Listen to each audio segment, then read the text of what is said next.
Dirty Bertie-Yuck. Characters created by David Roberts.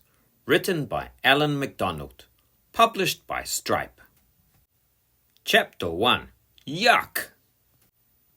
Bertie dumped his bag and coat in the hall and burst into the kitchen. His mum was writing a letter. "Mum, guess what?" "Hello, Bertie," said Mum. "How was school?" "Oh, the same," said Bertie. "But, Mum, you'll never guess what." "Probably not," said Mum, going back to her letter. "There's a fair tomorrow night," cried Bertie excitedly.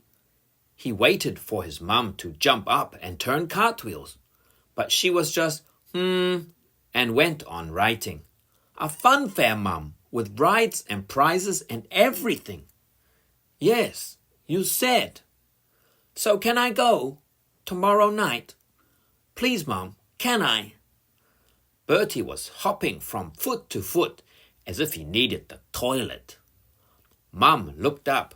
"No, Bertie, I don't think so."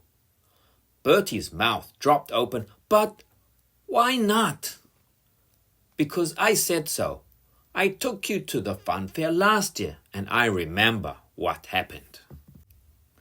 Bertie cast his mind back to last year. True, he had nagged his mum all night to go on the ghost train, then screamed to get off. True, he'd fallen in the water splash, trying to rescue his toffee apple, but that could have happened to anyone. "But, Mum," he begged, "all my friends will be going." "Bertie, I said no. No means no." Dad was in the garden, raking the lawn.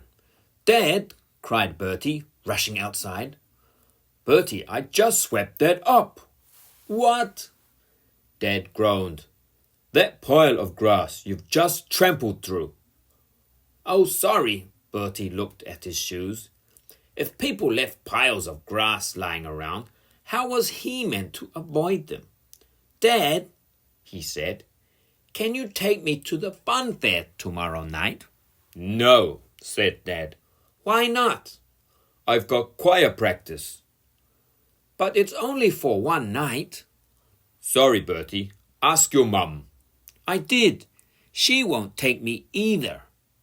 "Then you can't go." But, Bertie stomped off, trailing grass all through the house. It wasn't fair. Why did he have such a mean, selfish parents? They were always dragging him off to places he didn't want to go, like the dentist's or the countryside. But when it came to something important, like a fun fair, they always said no. Surely there was someone who could take him. Of course, Gran. Gran was never too busy to do things with Bertie. She'd probably be grateful he asked her. Chapter 2. Ding dong! Gran opened the door. "Oh, hello, Bertie. Come in.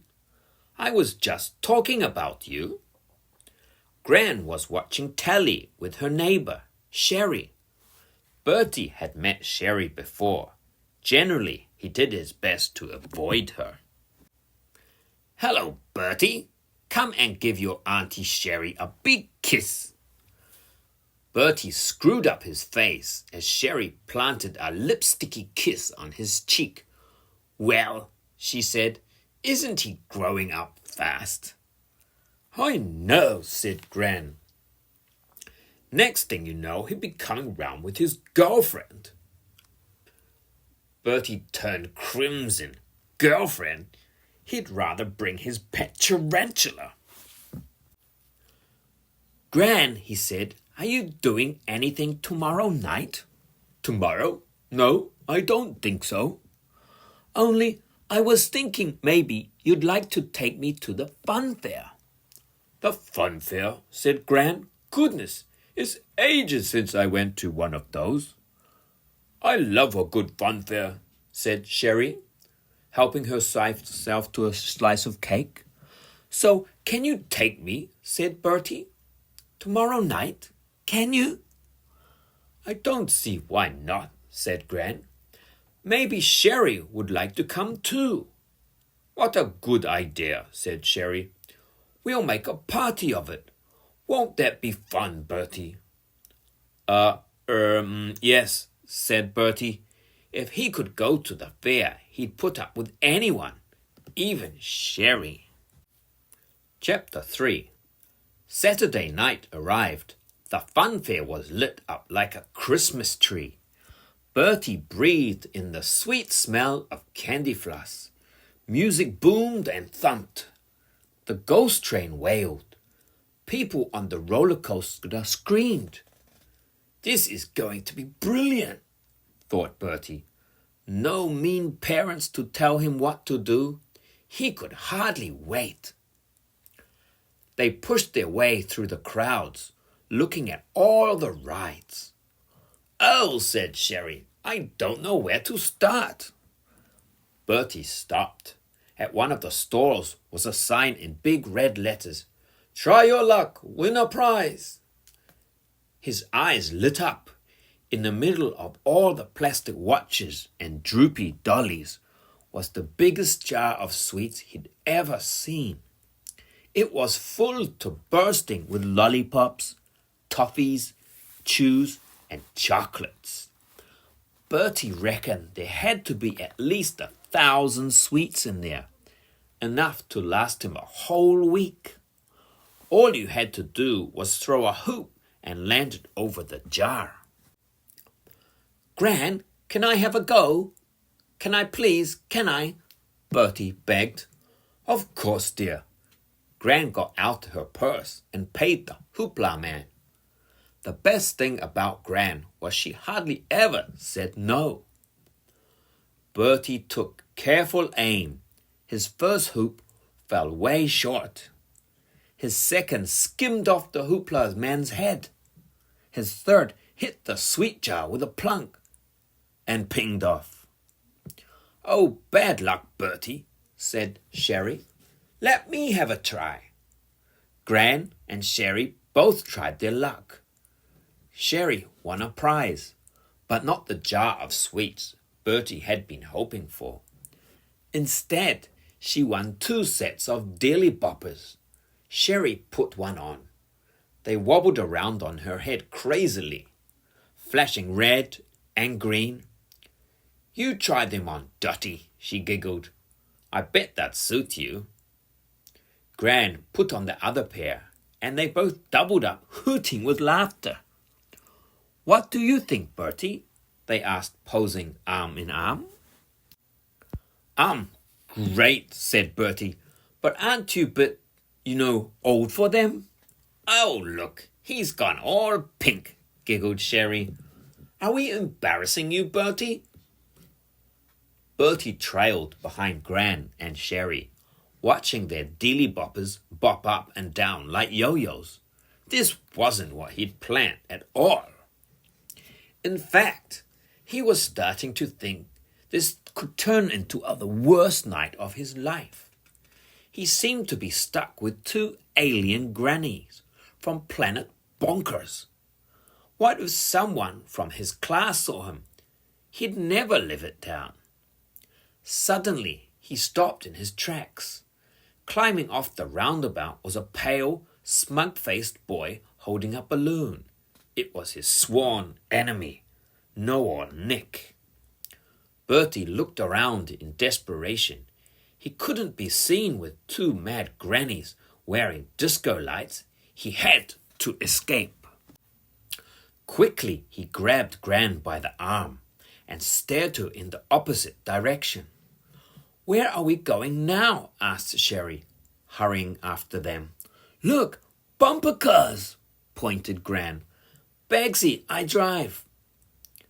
Gran bought 3 tokens from the lady in the booth. "Couldn't I go by myself?" pleaded Bertie. "Don't be silly," scoffed Gran. "It's no fun on your own." Gran dragged him over to a bright red bumper, and the 3 of them squashed in. He could see people pointing them out and laughing. He slid down in his seat, trying to hide. The music started and Gran's foot slammed down on the pedal. The car lurched away. Bump! They crashed into the yellow car in front. Thud! They swerved left and rammed the silver car. Ha ha! Got you! Yelled Gran. She wrenched the steering wheel round and they went into a spin before zipping off again. You're going the wrong way, cried Bertie, pointing at the cars heading towards them like a swarm of bees. Rubbish, said Gran. They're going the wrong way. Bump, crash, wham. A dozen bumper cars slammed into each other and shuddered to a halt.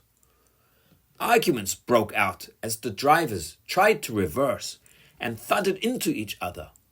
One of the attendants waded in to try and calm everyone down. Bertie, meanwhile, had spotted a boy with a balloon waiting with his dad. He sank even lower in his seat. It was Know-all Nick. Bertie, said Gran, what are you doing down there? Chapter 4.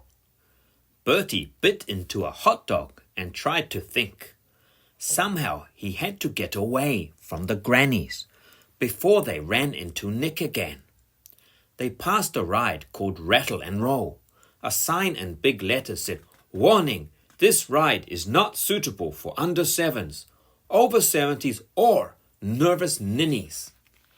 Bertie suddenly had a brilliant idea.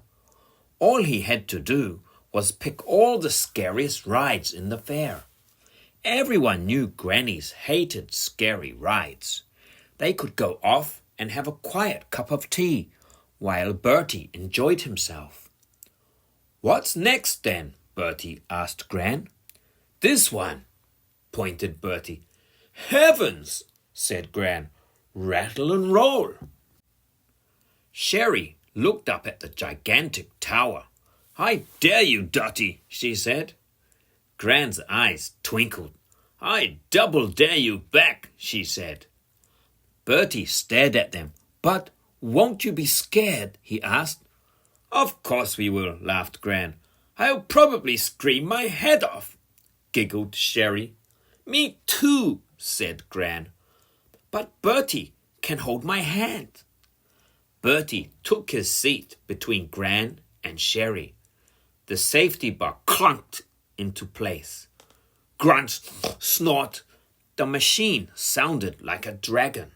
They began to rise slowly into the air, higher and higher. Bertie tried not to look down. This isn't that scary, he said.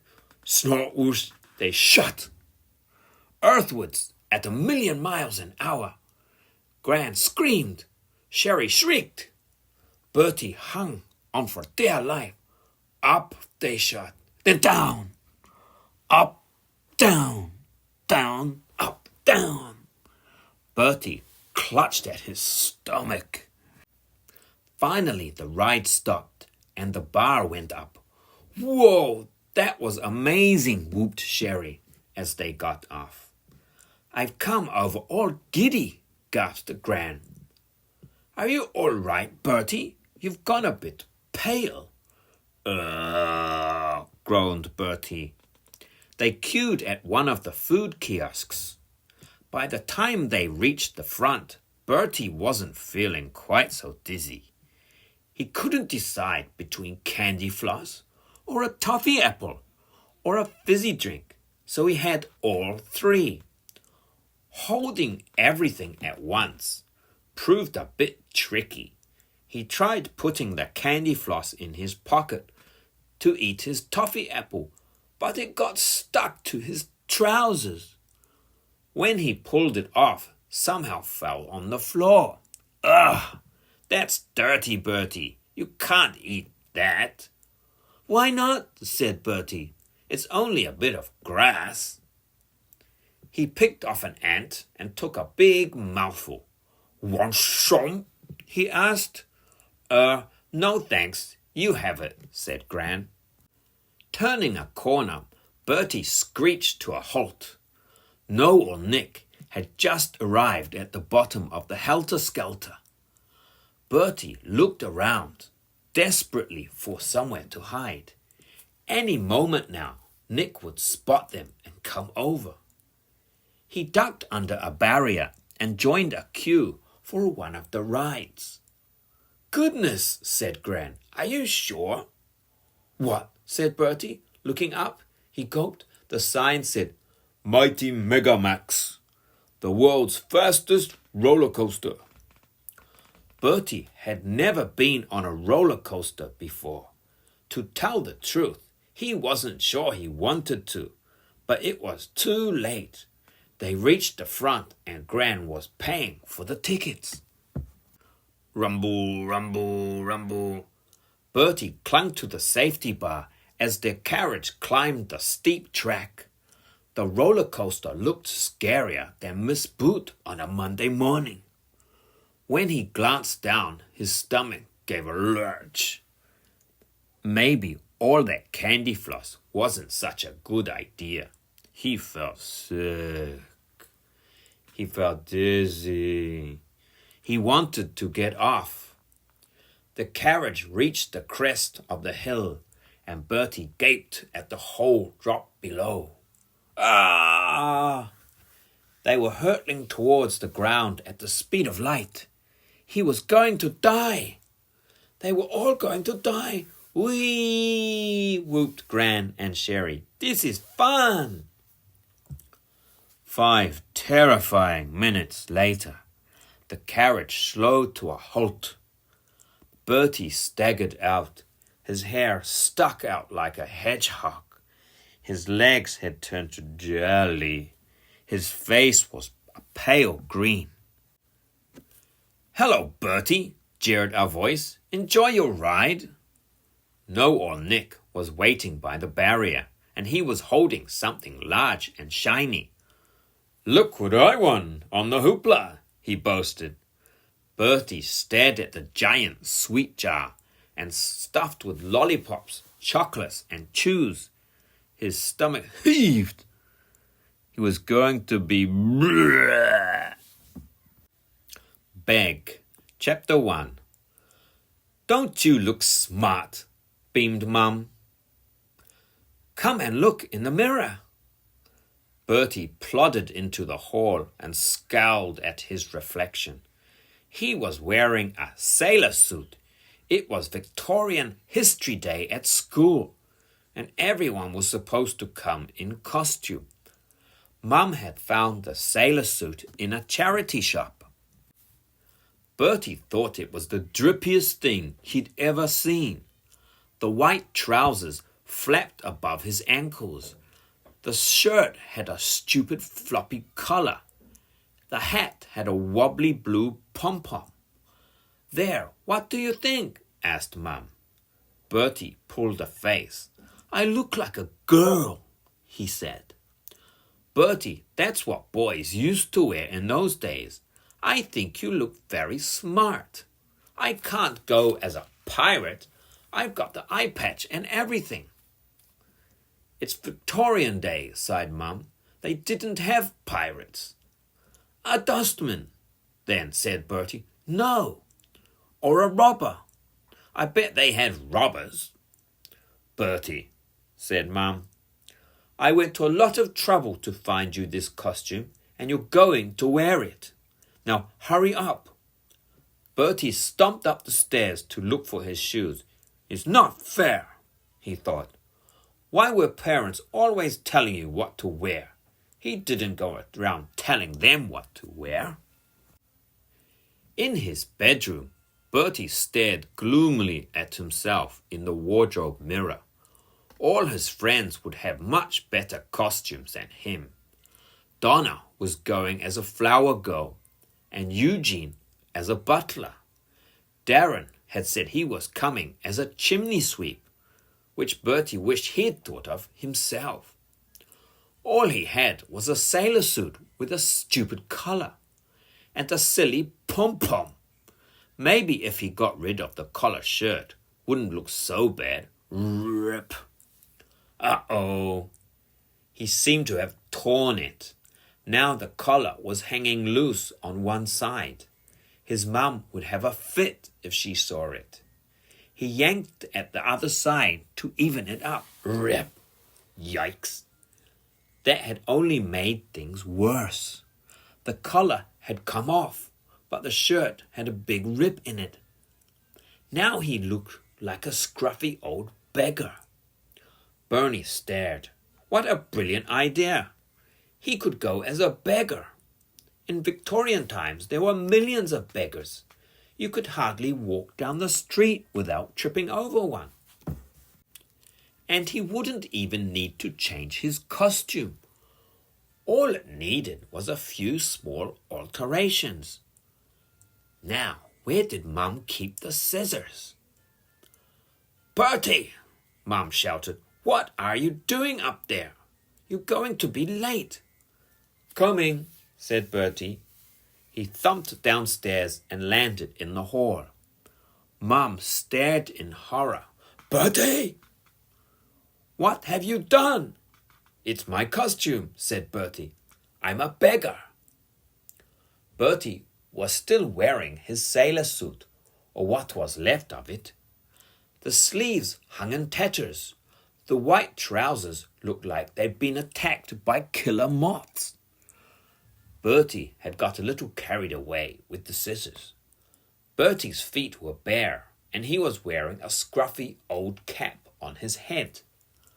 Mum leaned heavily against the front door. "How did this happen?" she groaned. "I did it myself," beamed Bertie. "I can see that. You've completely ruined your costume." Bertie shrugged. "Beggars don't wear sailor suits," he said. "They have to look poor.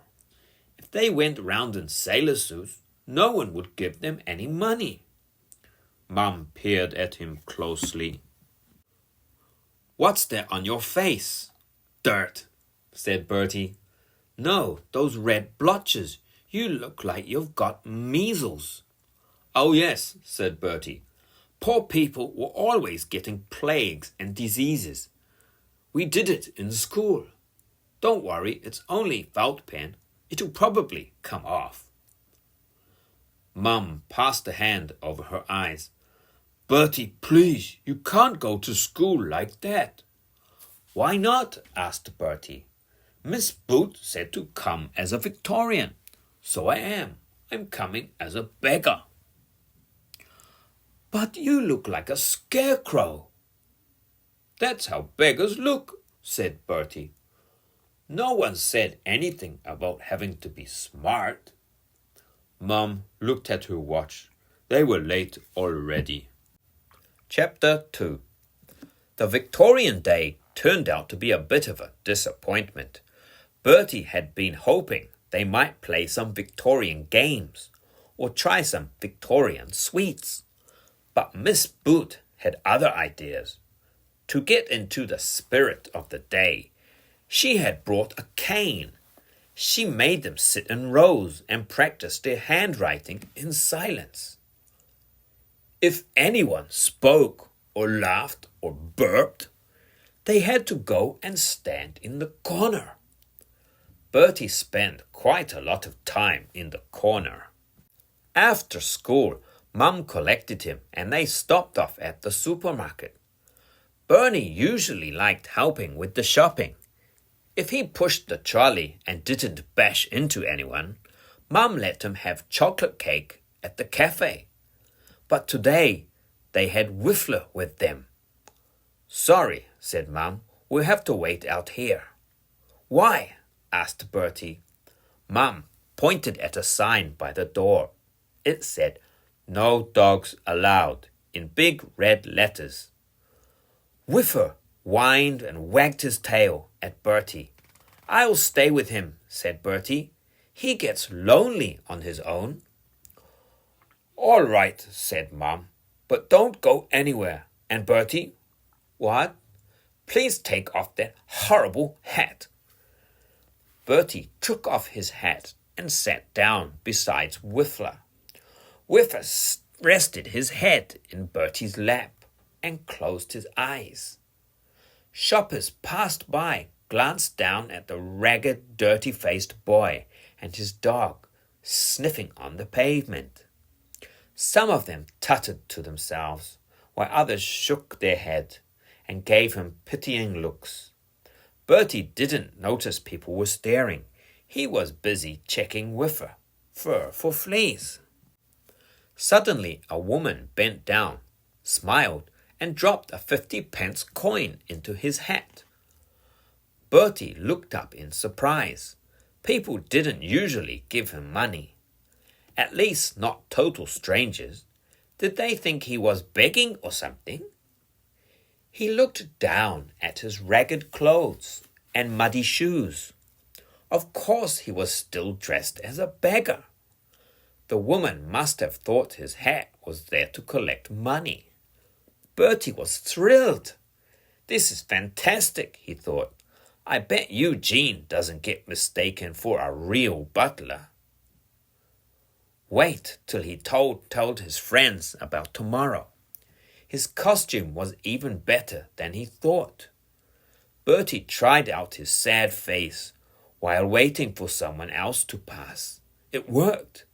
The next person, a man in a smart coat, dropped 20 pence into his hat.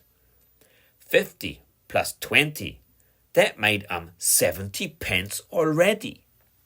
At this rate, he would be rich, and all he had to do was sit on the pavement, looking sorry for himself. Chapter 3.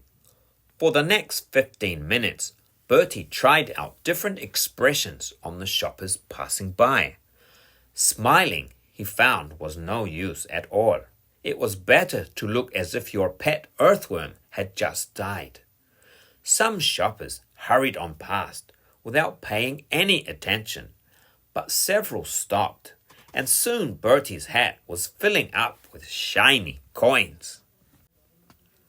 He was just about to count what he'd earned when a woman stopped in front of him. She was wearing a brown fur coat and a matching hat. "You poor child," she tutted. "Where is your mother?" "Oh, she's not here," stammered Bertie, putting on his sad face. "You mean she's just left you by yourself? Is she coming back?" "Well, I expect so," said Bertie, glancing towards the supermarket. "I expect she'll be back later." He hoped it would be much later. "And does she know you are begging?" asked the woman. "Oh, yes, it's okay. She doesn't mind," said Bertie. "She wants me to beg." "Good heavens," said the woman, sounding horrified. "Are you saying she forces you to do this?" "Oh, no, not forces me to. No, but if I don't do any begging, we won't get any supper," said Bertie, "'cause my family are very, very poor. Poor as anything. My dad's actually a chimney sweep," he added by way of explanation. The woman bent closer. She stared at the ugly red blotches on Bertie's face. "You poor boy. How long have you been living like this? You don't look well at all," she murmured. "I'm okay, really," said Bertie. "It's probably just a bit of plague or something." The woman took a step back. "You stay there," she said. "Stay there while I go and fetch someone." Bertie waited till the woman had gone into the supermarket.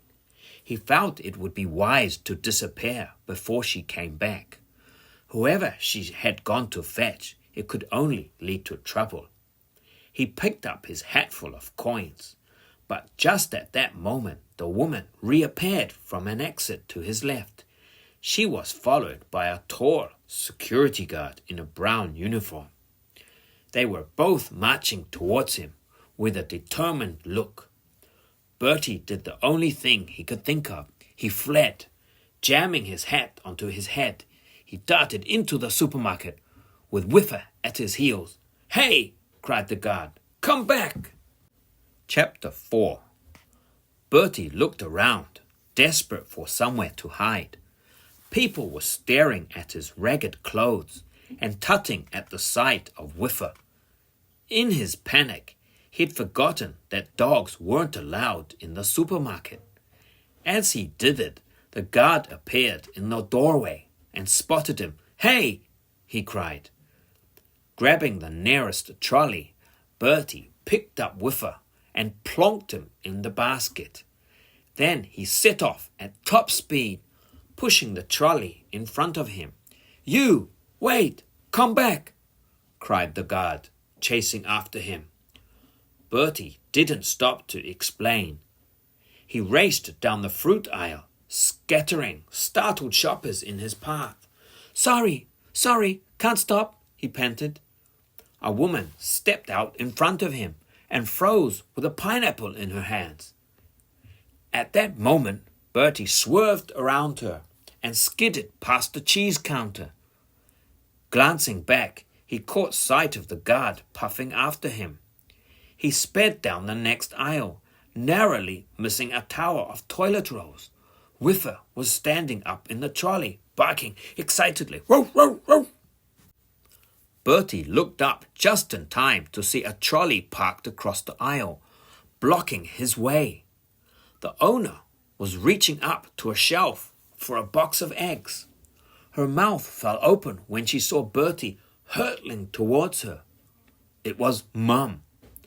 Bertie tried to slam on the brakes, but the trolley didn't seem to have any. Crash! Whiffer went flying through the air and landed in Mum's arms. Mum's shopping went flying too. A dozen eggs hit the floor with a crunch, followed by a pint of milk and a shower of cornflakes. "Bertie!"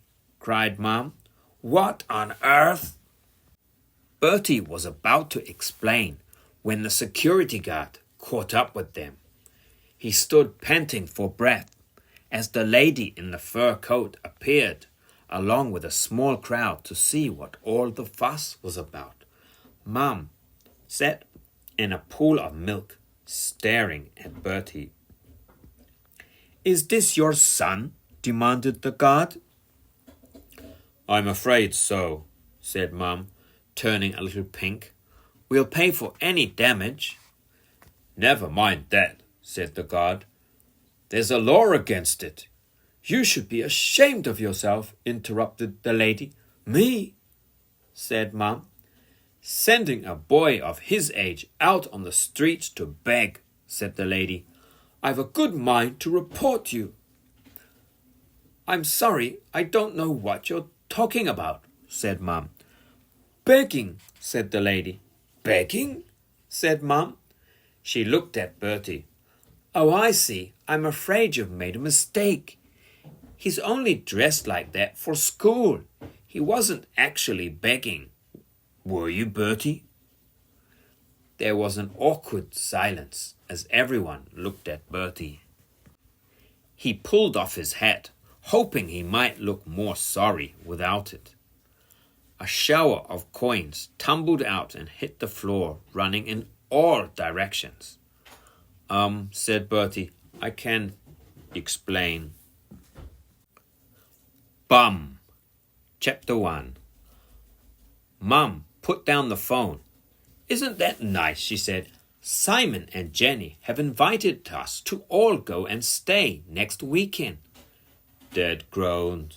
Susie pulled a face. Bertie paused with a spoonful of soggy cereal halfway to his mouth. "Who are Simon and Jenny?" he asked. "You remember, they came to visit us at Easter with baby Molly." The cereal dropped off Bertie's spoon and splattered on the table. "Not them," he said. "Yes, them. And please don't wipe that up with your sleeve." "But I don't have to go, do I?"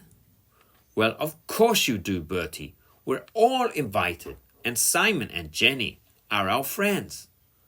"They're not my friends," said Bertie. "Well, Jenny is my friend. I've known her since we were at school," said Mum. "Anyway, when people invite you to stay, it's rude not to accept." "It'll be boring. There'll be nothing for me to do," grumbled Bertie. "Of course there will. You can play with Molly. She likes you," remember? Bertie wasn't likely to forget. Molly was Simon and Jenny's little girl, a podgy baby with a mess of golden curls. She had stuck to Bertie like glue all day, crying whenever he went out of the room. She had sat on his lap and pulled his hair. She poked him in the eye and wanted to kiss him. Susie looked up from her homework. "Mum, you know I'm at Nish's next weekend. We're going riding." "I know," said Mum, "so it'll just be the three of us." Bertie's sister grinned and stuck out her tongue at him. Bertie was speechless. "That's not fair. Why does she get out of it when I have to go?" "Because Susie is busy. It's been arranged for weeks." "I'm busy too." "You're not, Bertie." "I might be. I might be doing something important." "Like what?" "Well, Bertie looked around for inspiration. "Like staying here to look after Whiffer. Someone's got to do it." "I don't mind doing it," offered Dad. "I thought of it first," said Bertie. "Gran will take care of Whiffer," said Mum. "We are spending at the weekend with Simon and Jenny, and Bertie, I will expect you to be on your best behavior." Bertie slumped back in his chair miserably. A whole weekend of soppy Simon, drippy Jenny, and baby Molly. He dropped his spoon in his bowl and watched it sink beneath a sea of brown goo. Chapter 2. Ding dong! Simon and Jenny threw open the doors. "Come in!" they cried, Jenny and Molly in her arms. "Look, Molly," she cooed. "Who's this come to see you? Who's this?" "Bee, da," cried Molly, reaching out her chubby little arms. "That's right, it's Bertie." "Clever girl," nodded Jenny, beaming. "Show Bertie what you can do." Jenny set Molly down on the floor. Last time Bertie had seen her, she had been crawling around on all fours. Now she tottered down the hall on her dumpy little legs, looking back to check they were watching. "Walking? Goodness! Aren't you clever, Molly?" said Mum, clapping her hands. "Isn't it amazing?" said Jenny, beaming with pride. "Amazing!" nodded Simon. Mum gave Dad a dig in the ribs. "Oh yes, great," said Dad. "How long has she been, walking?" 3 weeks, 2 days, replied Simon. "I was in the kitchen the day it happened. Molly was just sitting there by the fridge playing with her bricks. The next thing I knew, she pulled herself up and just started walking." "Didn't you pop it?" "Yes, you did, clever girl." Bertie caught Dad's eye. Were they going to be listening to this baby stuff all weekend? All this fuss over walking a few steps. Bertie walked miles to school and back every day, and no one ever seemed to notice. Molly had toddled into the lounge and came back clutching a small blue teddy. She held it out to Bertie, practically pushing it up his nose. "Bee," she said. "Da." "Oh, sweet. She wants you to have Teddy," said Jenny. "Bertie, have Teddy." "Bertie, look after him," asked Simon. Bertie took the teddy. It had one chewed ear, and its face was soggy with dribble. "Say thank you, Bertie," prompted Mum. "All right, thanks," said Bertie, holding the teddy as far away as possible. Molly toddled up to him and hugged him round the waist. "Oh, look," said Mum. "She likes you." Molly tilted back her head and presented her lips. Her nose was runny. "Molly want kiss.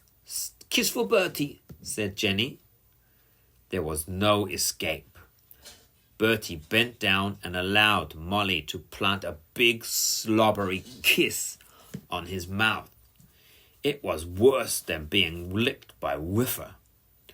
Molly giggled. She wanted to do it again, and again, and again. It was going to be a long weekend. While the parents drank coffee, Molly dragged Bertie off to the playroom. He spent an hour making towers of building blocks so she could knock them down. At 5 o'clock they gathered round the kitchen table to watch Molly having her supper. Jenny fed her spoonfuls of gloopy mush the colour of snot. Bertie thought it was hardly surprising that Molly spat most of it out. She's trying so hard, Jenny was saying. Simon and I think she'll be talking any day now, don't we, sweetie? Yes, we do, cooed Simon. Goodness, said Mum. Bertie didn't start talking until he was almost 2. How old is Molly now? 14 months, said Jenny. It's still very young, but she's so advanced. Say mum. Molly, mum, mum, mum. Bee, shouted Molly, banging her spoon. There was green mush all over her face and even a splotch in her hair. Bertie could hardly bear to look, and his parents thought he was messy. Molly's little friend Nadia was just started talking. Jenny went on. We see her at Teeny Time Song Group on Fridays, but she's 3 weeks older and not half as clever as Molly, is she, Bobbette? Bertie yawned loudly. When's supper? He asked. His mum glared at him. Bertie, can't you find something to do? What? Said Bertie. Do some colouring or something. I don't have anything to colour. Can I watch telly? Anyway, Jenny went on, Simon and I have this little bet on what her first word will be. Simon thinks it will be Dad, but I know it's going to be Mum. Isn't it, Molly? Mum, mum, mum. It could be Pooh, said Bertie unexpectedly. Pardon? Said Jenny faintly. Pooh, repeated Bertie. I was just saying her first word. It could be Pooh. Bertie, said Mum. What? I'm only saying. Babies poo all the time. Jenny covered Molly's ears with her hands. Bertie, she said, why don't you go next door and see what's on television? Chapter 3. Bertie spent the night in Molly's room. Her cot had been moved next door into her parents' room to make way for him. Bertie slept on an airbed with a bunny knife on top of the drawers beside him. Molly's room was painted baby pink with a border showing the letters of the alphabet. A mobile hung from the ceiling with fluffy smiling sheep. Bertie got out of bed. If you wound up the mobile, it played a tinkly version of Ba Ba Black Sheep, and the fluffy sheep went round and round, bobbing up and down. He stood on a chair to wind it up to see if he could make the sheep go round faster. The door of the room creaked open. Bee, bee, cried a voice behind him. Bertie was so startled he took a step back and grabbed wildly at the mobile. For a second, his foot hovered in the air. Then he fell back with the tangled sheep on top of him. Bum, he said loudly. Molly bent over him. She was wearing her pink bunny sleepsuit. Bum, she said. Bertie stared at her in horror. What? Bum, bum, bum, bum, bum, sang Molly, stamping her tiny feet. Bertie put a hand over her mouth to stop her. "Shh," he whispered. "Naughty Molly, you mustn't say bum." He took his hand away. "Bum," repeated Molly, squashing Bertie's nose with her finger and giggling. Bertie went to the door and pushed it shut. If anyone came in, he was in major trouble. He tried to think. Babies simply copied whatever you said, so surely he could teach Molly something else. He knelt in front of her and gave her a serious look. "Molly," he said, "say Bertie." "Bertie, say Bertie." "Molly." "Bum," said Molly. No bum's okay. Look, what's this, Molly? What's this?" He waved the tangled ball of sheep in front of her. "Sheep, Molly, sheep." Molly grabbed the sheep and dropped them on the floor. "Bum," she giggled. Bertie stared at her. This was a nightmare. If Simon had found out their daughter's first word was bum, they'd have a fit. They'd probably pass out. Mum could go bananas, and he was bound to get the blame. It would be no use trying to explain it. It was an accident. Parents never believed you. He'd probably have his pocket money cancelled for a month or a year, maybe for the rest of his life. He looked around the room in desperation and grabbed a toy puppy. "Look, Molly, doggy. What does doggy say? Woof, woof." He made the puppy tickle her under the chin. "Bee, bee," said Molly, grabbing the puppy and kissing it on the nose. "Yes," said Bertie, "that's right. Bee, bee, bee, bee." It was going to be okay. Babies never remembered things for long. They said a word and then a minute later they had forgotten it. Molly was toddling over to the door. It was shut. She pointed at it, wanting to get out. "Bum!" Chapter 4. Bertie was exhausted. He'd spent the entire morning playing with Molly. He'd played with her toy farm. He'd played Peepo behind the sofa. He'd watched Fifi Fairy's Friends 6 million times. Jenny said he was an angel, but the truth was he didn't dare let Molly out of his sight in case she said the unmentionable word. After lunch, Simon suggested they all take Molly to the children's playground at the park. Bertie was glad to get out of the house.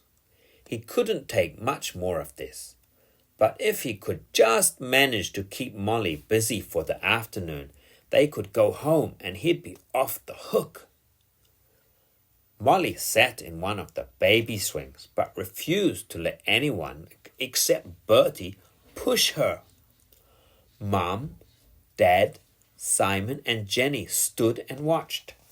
A girl in a red coat ran over and sat on the swing next to Molly. "Look, Molly, here's Nadia," said Jenny. Nadia pointed to Molly. "Money," she said. "Money." Nadia's mum beamed proudly. "Clever girl. There's your friend Molly." She pushed Nadia on the swing. "She's picking up so many words now," she told Jenny. "There's no stopping her. The other day she looked at me and said, 'Biscuit. Clear as you like.'" "Amazing," said Jenny. "I know, and every day it's something new. How about Molly? Talking yet?" Jenny sighed. "Only baby words so far," she said, "but we don't want to rush her. This is her friend Bertie, by the way. He's been a complete angel with Molly. Hasn't stopped playing with her all day." Bertie hadn't been paying attention. Molly's swing had slowed down and almost stopped. She bounced up and down in her seat with frustration. "Bum!" she cried. "Pardon, sweetie," said Jenny. "Bum!" sang Molly. "Bum, bum, bum!" Oh dear, said Nadia's mum, trying not to laugh. Bum! cried Molly. Bum! shouted Nadia, joining in. No, darling, we don't say that, said Nadia's mum. We say bottom. She turned to Jenny. Really? I thought you said she wasn't speaking. She wasn't, said Jenny, turning pink. She's never said that before. I've no idea where she could have learned it. Nor me, said Simon. Mum looked at Bernie grimly. Oh, I think I can probably guess, she said. Bertie decided it might be a good time to slip away. Will you excuse me, he said politely. I'm just going for a poo. Please press like and subscribe. Thank you.